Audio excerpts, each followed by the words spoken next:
मुंजिर भी हमारे। मुंजिर, क्या हुआ क्या ये? आप हमें एकदम आम इंसान की तरह, हमें कुछ समझ में नहीं आ रहा है। एयरपोर्ट पे ठीक चल रहा है, दिल्ली ठप पड़ा हुआ है। राहुल जी कह रहे हैं कि मेट्रो और ये इन दूसरी सर्विसेज पे असर नहीं हुआ क्या? बेसिक सी प्रॉब्लम हुई है। फॉर एग्जांपल जो भी माइक्रोसॉफ्ट का विंडोज यूज करते हैं, विंडोज 10, तो समय समय पे अपडेट आता रहता है। इस बार क्या हुआ कि एक कंपनी है क्लाउड स्ट्राइक करके, उसने एक्चुअली एक नया अपडेट पुश किया जो फैल्कन नाम का अपडेट है।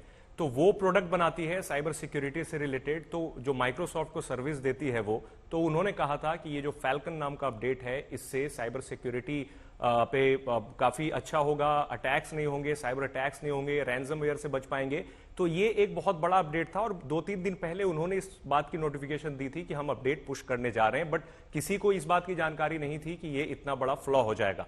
तो जैसे ही एक बार उन्होंने एज्योर पे, माइक्रोसॉफ्ट का क्लाउड प्लेटफॉर्म एज्योर है, वो उन्होंने अपडेट पुश करना शुरू किया, तो प्रॉब्लम समझ में आई कि इससे जो ठप हो गए सारे नेटवर्क। तो नेटवर्क ठप होने का नुकसान ये हो रहा है कि कोई भी जैसे BSOD, जिसे स्क्रीन ऑफ डेथ भी कहते हैं, ब्लू स्क्रीन ऑफ डेथ, अगर आपने कंप्यूटर यूज किया है तो विंडोज सिस्टम में कई बार ब्लू स्क्रीन आ जाता है। ब्लू स्क्रीन आ जाने के बाद प्रॉब्लम ये होती है कि आप टेक्निकली कुछ भी नहीं कर पाएंगे, मतलब आपका ना कीबोर्ड काम कर रहा होगा, ना स्क्रीन काम कर रही होगी, आप कोई भी चीज एक्सेस नहीं कर पा रहे हैं। फिर ऐसा कैसे हुआ कि दिल्ली में सब कुछ ठप है और कोलकाता में सूर्याग्नि बता रहे हैं कि सब कुछ ठीक है? ये प्रॉब्लम इस वजह से होती है कि जैसा अभी हमारे एक GMR वाले IT एक्सपर्ट बता रहे थे, उन्होंने बताया कि ये जो सर्विस है ये सारे लोगों को एक साथ नहीं दी जाती है, जो उसकी सर्विस यूज करते हैं वो उनके साथ ही हो रहा है। क्योंकि मैं आपको फिर से बता दूं कि ये प्रॉब्लम लिटरली माइक्रोसॉफ्ट की नहीं है। मतलब एक बार अगर आपको याद हो तो क्लाउड फ्लेयर के डाउन होने से दुनिया की सबसे ज्यादा वेबसाइट थी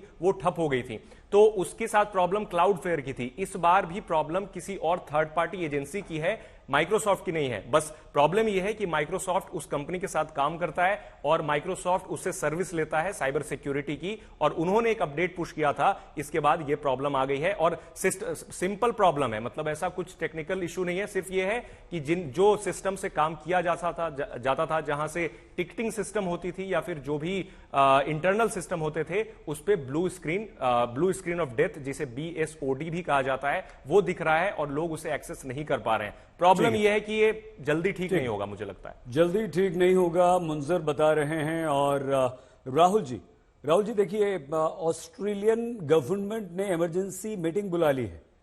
ABC न्यूज तकनीकी खराबी के कारण बंद पड़ा हुआ है। कई सारे लंदन स्टॉक एक्सचेंज पर इसका असर पड़ा है। बहुत सारे एयरपोर्ट्स पर फ्लाइट्स कैंसिल कर दी गई हैं और ऐसा लग रहा है कि दुनिया मानो ठप सी हो गई है। देखिए, मुंबई से भी हमारे संवाददाता जुड़ गए हैं, पूरे हिंदुस्तान भर से हमारे रिपोर्टर्स हमारे साथ हैं। ये क्या हो रहा है और ये कैसे ठीक होगा? देखिए, ये होने के पीछे सिर्फ रीजन यही है कि क्राउड स्ट्राइक, जो ग्लोबली रिकॉग्नाइज्ड बहुत ही फेमस एंटीवायरस ADR सॉल्यूशन आप बोल सकते हैं, और बहुत सारे बड़े कॉरपोरेट्स बेसिकली इसको बहुत होल ऑर्गेनाइजेशन वाइड इसको यूज करते हैं। यही रीजन है कि सारी की सारी बड़ी एजेंसीज, क्योंकि उनको भरोसा है ऐसी एंटीवायरस कंपनीज पे, और उसी भरोसे की वजह से ये चीजें हुई हैं। जहां तक ठीक होने की बात है, मुझे नहीं लग रहा कि 2 से 4 घंटे के अंदर वो सब क्राउड स्ट्राइक तो ये सब चीजें ठीक कर लेगा। लेकिन जहां तक रही बात सिस्टम को ठीक होने की, क्योंकि इंडिविजुअल ऑर्गेनाइजेशन इससे इंपैक्ट हुआ है, तो ऑर्गेनाइजेशन की IT teams, may be it will take more than 2 to 3 days for them to fix this particular issue of जल्दी ठीक होने वाला तो मेरे हिसाब से नहीं है। It will take time and only then it will get resolve. तो इसमें राहुल सिंह ये बता रहे हैं कि टाइम लगेगा। हम आपको हमारे विभिन्न एयरपोर्ट्स पर इस समय लिए चले। मुंबई एयरपोर्ट भी हम आपको लिए चलते हैं। सौरभ वक्तानिया हमारे संवाददाता जुड़ चुके हैं। सौरभ, मुंबई एयरपोर्ट पर क्या स्थिति है इस समय?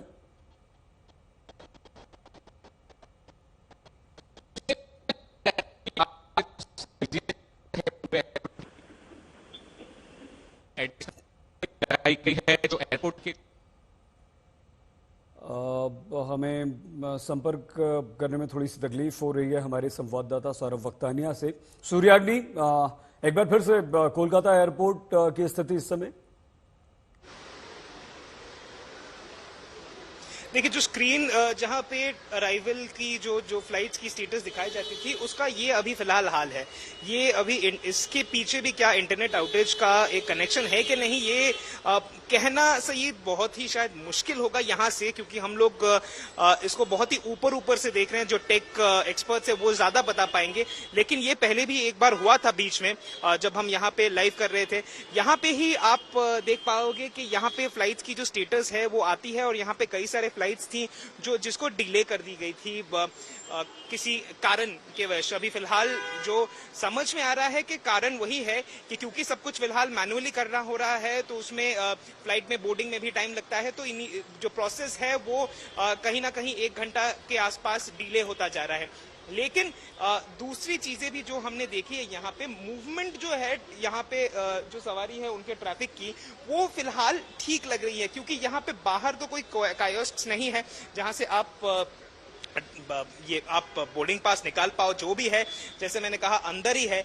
और तो टेक्निकल समस्याएं जो हो रही है, जो मैनुअली अगर कोई ऑटोमेटिक कियोस्क से निकालना चाहता है बोर्डिंग पास, वो जो दिक्कत होगी वो अंदर होगी। तो वो अभी देखिए फिर से यहाँ पे वो आ गया है। कुछ फ्लाइट्स बोर्डिंग हो रही हैं, जैसे 3 फ्लाइट्स हैं हमारे सामने, मुंबई, इम्फल, डिब्रूगढ़। ये फिलहाल बोर्डिंग इनकी चालू है। जो अगर आप देखें 4 बजे के आसपास की जितनी भी फ्लाइट्स थी, वो कहीं ना कहीं जो हम अंदाजा लगा रहे हैं यहाँ पे, उसमें डिले दिखाया जा रहा है। वो फिर से आएगा। यहाँ पे जितने भी बोर्डिंग ये डिले, ये देखिए 4:40 का 1840 यानी कि 6:40 का एक फ्लाइट है, वो डिले हो चुका है। जितने 4:10 के जितने पटना के फ्लाइट, श्रीनगर के फ्लाइट, यानी कि 3 से अपवर्ड जितने भी फ्लाइट्स हैं, हम देख रहे हैं कि डीलेड है यहाँ पर। तो ये कितने देर में इसका कोई सोल्यूशन निकलेगा, और डीले का टाइम सूर्याग्नि, आपको रोकना पड़ेगा। बड़ी खबर इस समय आ गई है। ब्रेकिंग न्यूज है कि टेक्निकल खराबी से विमान सेवाएं बुरी तरह से प्रभावित हुई हैं। एम्स्टर्डम एयरपोर्ट पर औसत देरी 40 मिनट की है। इस्तांबुल, हांगकांग में औसत देरी वहां भी 40 मिनट, यानी कि आधे घंटे से 40 मिनट तक। लंदन, न्यूयॉर्क में औसत देरी जो हो रही है वो 25 से 30 मिनट की हो रही है, आधे घंटे से लेकर 40 मिनट तक। फ्रैंकफर्ट एयरपोर्ट से खबर आ गई, वहां पर 25 मिनट देर से फ्लाइट्स उड़ रही हैं। बहुत जबरदस्त अफरा तफरी का माहौल है। हम एक बार फिर से आपको बता दें, टेक्निकल फॉल्ट के कारण पूरी दुनिया में इस समय कई ऑनलाइन सेवाएं प्रभावित हुई हैं, और इसमें सबसे प्रमुख एयरलाइन सर्विसेज हैं। भारत, अमेरिका, ऑस्ट्रेलिया, यूरोप, हर जगह विमान सेवाएं प्रभावित हुई हैं। Radio, TV, bank, stock exchange के सर्वर पर बुरा असर पड़ा है।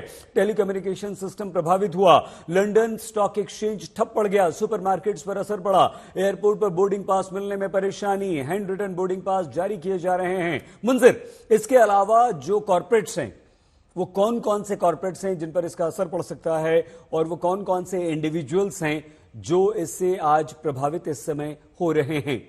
मुंजिर, जितनी सारी सर्विसेज हैं, मतलब माइक्रोसॉफ्ट को इन्होंने दिया है, और जो सेक्टर्स इस सर्विस का यूज कर रहे हैं वो सारे प्रभावित होंगे या फिर हो रहे हैं। प्रॉब्लम यह है कि जो लोग प्रभावित हैं इससे, उन्हें पता नहीं कि कब ठीक होंगे, क्योंकि अभी भी मैं तब से वेट कर रहा हूं क्राउड स्ट्राइक की तरफ से स्टेटमेंट का। मैंने उन्हें ईमेल भी किया है, बट अभी तक उनकी तरफ से कोई ऑफिशियल इस बात को लेकर के स्टेटमेंट जारी नहीं किया गया है कि कब ठीक होगा, क्योंकि at the end of the day उनकी ही रिस्पॉन्सिबिलिटी बनती है। क्योंकि माइक्रोसॉफ्ट की तरफ से अभी कहा गया है कि कई सारी सर्विसेज ऑलरेडी वापस आ चुकी हैं, बट इसमें प्रॉब्लम यह है कि यह बिल्कुल बाइनरी नहीं है, 0 और 1 नहीं है। सर्विस वापस कब आएगी?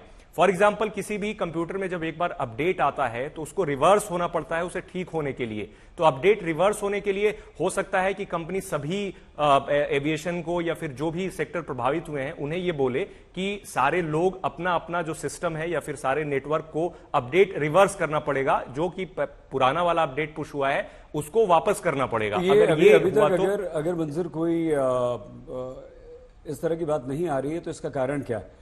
हम आपसे बात करेंगे, लेकिन दिल्ली एयरपोर्ट इस समय लिए चलते हैं। ऐश्वर्या पालीवाल हमारे साथ हैं। ऐश्वर्या, क्या स्थिति? कुछ सुधार हुआ अभी, या वैसे ही है, या स्थिति और बिगड़ रही है? आइए देखिए, थोड़ा सा सुधार जो है, सही जी, एक सही जी, मैं आपको बता दूं, हो रहा है कि कुछ लोग कोशिश कर रहे हैं यहाँ पे अभी भी अपना बोर्डिंग पास निकालने के लिए। कुछ लोगों का निकल गया है, कुछ लोगों का नहीं निकल रहा है। आपका बोर्डिंग पास निकला है अभी हम निकाल रहे हैं। कोशिश कर रहे हैं यहाँ पे कि इनका जो फ्लाइट है, उनका जो बोर्डिंग पास है सही, वो निकल जाए, लेकिन अभी भी दिक्कतों का सामना करना पड़ रहा है। और देखिए, सिर्फ एक झलक जिस तरीके की कतार यहाँ आपको नजर आ रही है वो आपको बता देगी कि अगर आपकी फ्लाइट है तो आपको कितने घंटे पहले अब एयरपोर्ट के लिए निकलना पड़ेगा। ये देखिए, एक और महिला आई है, कोशिश कर रही है कि इनका बोर्डिंग पास अगर यहाँ से निकल जाए तो। आप कितनी देर से कोशिश कर रही है? This is last 20 minutes. ये निकल पा रहा है? नहीं निकल पा रहा है। आपकी फ्लाइट कितने बजे की है? Time is, so I have enough time. I came quite early, so I'm okay. But this is like digital India. It is, I can't say it's a digital India. Very sorry to say that. क्या आपको airport पे help मिल रही है किसी तरह? नहीं. कोई message आया? Not update, no, nothing, no message. They are not updated. These girls are not updated very well. If they are talking to them, we don't know anything. Aishwarya, हम एक सेकंड आपके पास आ रहे हैं। हमारे सभी संवाददाता हैं। पवन दुग्गल जी हमारे साथ जुड़ गए हैं, साइबर एक्सपर्ट हैं, बरसों से जागरूक करते रहे हैं साइबर इश्यूज को लेकर हमें। क्या हो गया पवन जी अचानक से पूरी दुनिया में? देखिए, इस तरह की घटना घटित होनी थी, इंतजार हो रहा था, आज घटित हो गई है। और ये घटना साबित कर दिखाती है कि साहब, ये केवल भारतवर्ष में नहीं है, ये पूरी दुनिया भर में हड़कंप मचाने की घटना है। तो अगर आप कहें कि केवल एक कंटेमिनेंट था, एक स्पाईवेयर था, मैलवेयर था, तो ऐसा नहीं है। मुझे लगता है ये साइबर सुरक्षा में सेंध की एक बड़े अपने पैमाने की घटना है। साथ ही साथ कहीं ना कहीं इसके सुराग साइबर टेरर के साथ भी जुड़े हो। पवन जी, आप तो डरा रहे हैं। देखिए, आपने एकदम अलग बात कही है। आप प्लीज हमें बताइए कि आखिर क्या है ये? आपको लगता है कि ये कोई साजिश है, कोई शैतानी की गई है? और अगर ऐसा है तो इसका उद्देश्य क्या हो सकता है?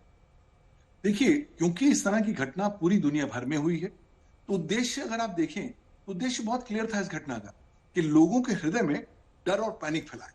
और पिछले 1-1.5-2 घंटों से डर पैनिक फैल रहा है। देखिए, आपकी एयरलाइंस ठप हो गई हैं, आपकी हेल्थ केयर इंपैक्ट हो गई है, स्टॉक मार्केट इंपैक्ट हो गई है, यहां तक कि आपकी टेलीविजन चैनल्स की ब्रॉडकास्टिंग भी इंपैक्ट हो रही है। तो उद्देश्य मुझे लगता है ये ग्लोबल है, ये केवल इंडिया को टारगेट करने के लिए नहीं किया गया है। और क्योंकि इसके साथ कोई ना कोई अनजान साइबर एक्टर्स जुड़े हैं, कौन से जुड़े हैं वो आने वाले समय में हमें साइबर क्रिमिनल्स। अच्छा, सॉरी, मैं आपसे जल्दी इसलिए पूछ रहा हूं क्योंकि समय, पवन जी, आप समझते हैं हमारी मजबूरी कम होता है। बैंक्स पर इसका क्या असर पड़ा है? और लोगों को डरने की जरूरत तो नहीं है? जो ऑनलाइन ट्रांजैक्शंस करते हैं, सबके पास आजकल यही एक सिस्टम है। देखिए, बैंक्स पर भी असर पड़ सकता है। अभी बहुत ज्यादा डिटेल्स नहीं आए हैं, लेकिन असर पड़ सकता है।